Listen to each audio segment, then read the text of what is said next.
It's always good to have you here, and I appreciate it. You can always find out more about the program at stevegruber.com. Don't forget to read Liberty Page every day. It's good for you. It builds character. It's good for the soul. Liberty Page, read her work every day. Once you do, you'll be hooked on it. My next guest is Donna Jackson. She serves as the Director of Membership Development for the Project 21 Black Leadership Network. A seasoned accountant with a public and private sector experience, as well as previous forays into politics and sometimes the ministry, because we can use that from time to time. Donna, good to have you. Thank you. It's good to be here, always. Always good to have you. Listen, there's been a major new CRT report released, and you say it exposes real threats and why the black community, black Americans, say, listen, we don't want this. Tell us about it.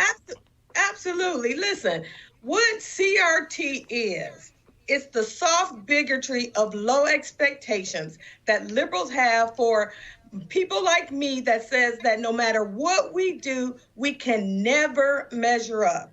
And the whole goal of that CRT is to make sure they have a permanent, government-dependent underclass that they can micromanage and control to stay in power. So this is very damaging, mostly for Black Americans, because they're saying that we can't succeed unless they carve out a position for us.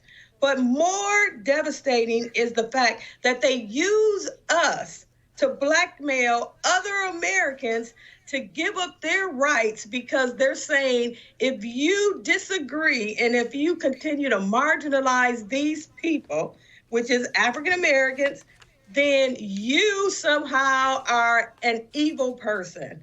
And so we're, that's against everything that not only the Bible stands for, but that Martin Luther King marched for. Yeah. Are you a victim? I'm a victim of their bigotry that says that I'm too stupid to get an ID card. I mean, come on. I'm not a victim.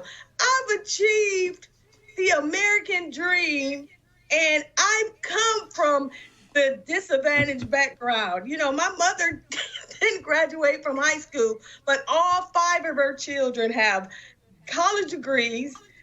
My brother has 2 PhDs.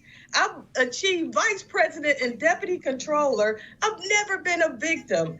But the thing that irritates me so much, especially when they're telling me about CRT, is they keep telling me that I'm a victim.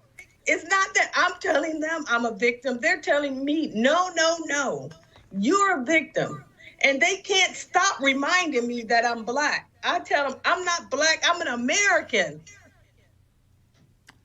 I think I'd like to meet your mother. I think that she obviously had a skill set to instill in her children. First of all, you're not a victim. And secondly, you're an American. Or first, you're an American. Secondly, you're not a victim. And you can do anything you want if you set your mind to it. And if you go to school and if you work hard and you do the things you're supposed to do when you're supposed to do them, even when you don't want to, good things can happen. That sounds like the teachings that were happening in your home.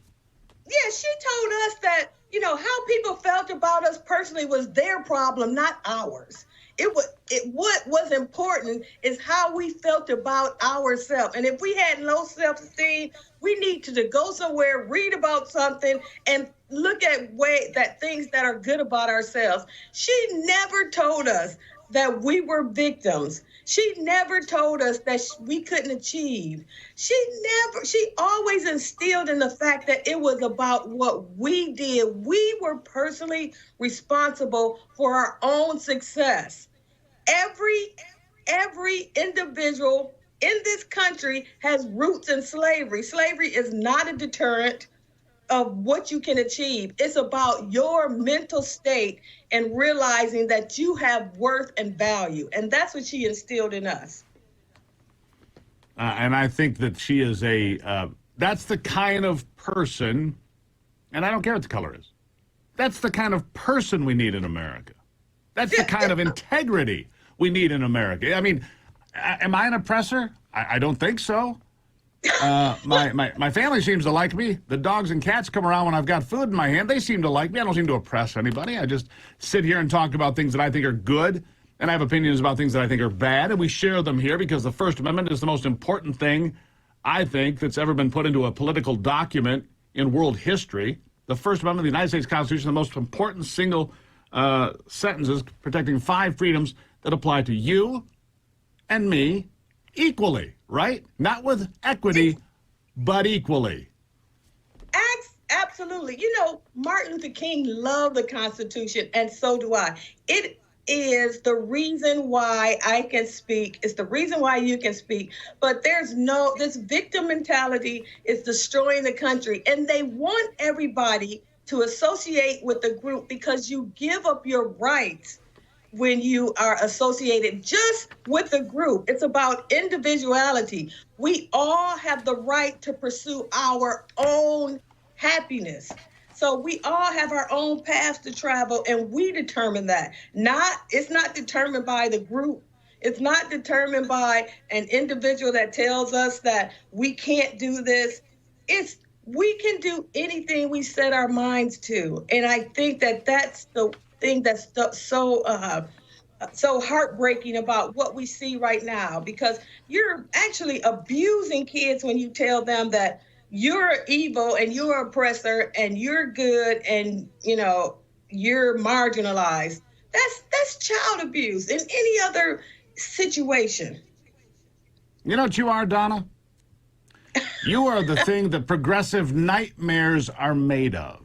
You are the epitome of progressive nightmares. You are the thing that makes them lay awake at night sweating and shaking and cursing the darkness. Donna Jackson, I greatly appreciate you. I do. I've got to run. Thank you for being here. Have a great weekend. Thank you for having me, and you have a great day. It's always a pleasure. There you have it. Donna Jackson. You're looking them up. Project 21. They're not victims. I'm not an oppressor. We're Americans. And we believe in America, in the Constitution, and America first.